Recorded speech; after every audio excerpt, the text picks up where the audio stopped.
92 Somali citizens were flown out of the United States under orders of deportation on Thursday, but their plane never made it to Somalia. The flight landed in the West African country of Senegal and, facing logistical problems, was rerouted back to the United States. It was an unexpected, 5,000-mile backtrack for the migrants, some of whom have lived in the United States for years, or even decades, while on a list for deportation because they had entered the country without proper documentation. In recent weeks, dozens of Somali citizens were transported from their homes in the United States. Many were living in Minnesota to Louisiana in preparation for the flight. A few, with the help of lawyers, managed to secure stays of removal. The 92 on the plane got only as far as Senegal's capital, Dakar, according to United States Immigration and Customs Enforcement. In an emailed statement on Friday, the agency said it was notified that a relief flight crew was unable to get sufficient crew rest due to issues with their hotel in Dakar, so the aircraft and detainees spent time parked at the airport there. It added that various logistical options were explored, and ultimately ICE decided to reschedule the mission to Somalia and return to the United States with all 92 detainees. War, famine, and disease have killed hundreds of thousands of people in Somalia since the central government collapsed in 1991. Militants, including members of the Shabab, an Islamist terrorist group, are still carrying out deadly attacks in the Horn of Africa country. A pair of truck explosions killed hundreds of people on one of the busiest streets in Mogadishu, the capital, in October. It was the deadliest attack the city had experienced in decades. Kim Hunter, a lawyer whose firm represents two men who were on the flight, said it did not make sense to send her clients back to such a dangerous country. The security situation is abysmal, she said on Thursday. I, apparently, was naive because I actually believed that following the October 14 bombing, this flight might be suspended. Ms. Hunter learned on Friday that the flight had turned around and her clients' deportations had been rescheduled, though it was unclear for when.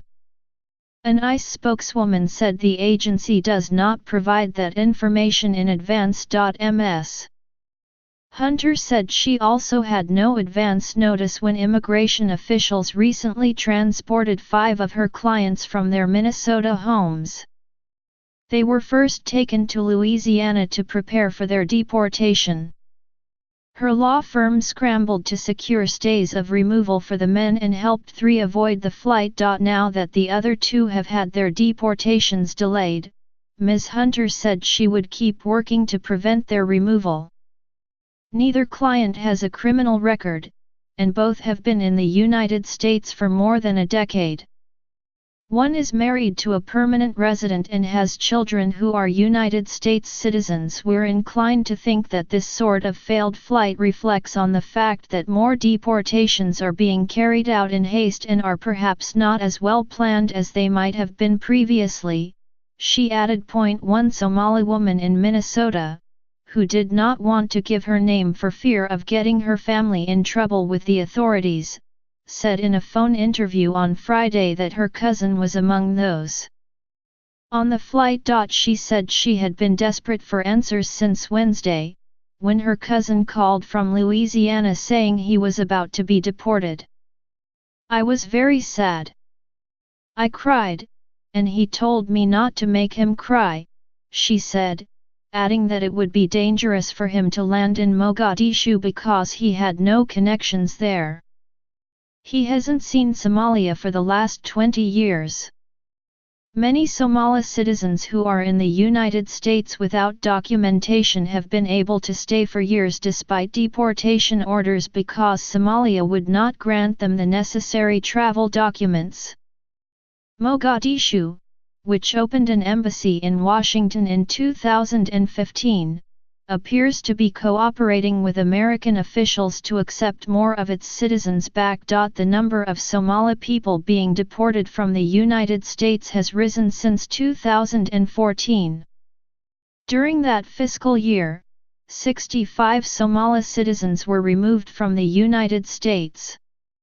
That number jumped to 120 the next year, and 198 the year after that. In the fiscal year 2017, 521 Somali citizens were deported, according to the most recent report from ICE. A spokeswoman for the agency said there were 5 chartered flights to Somalia that year.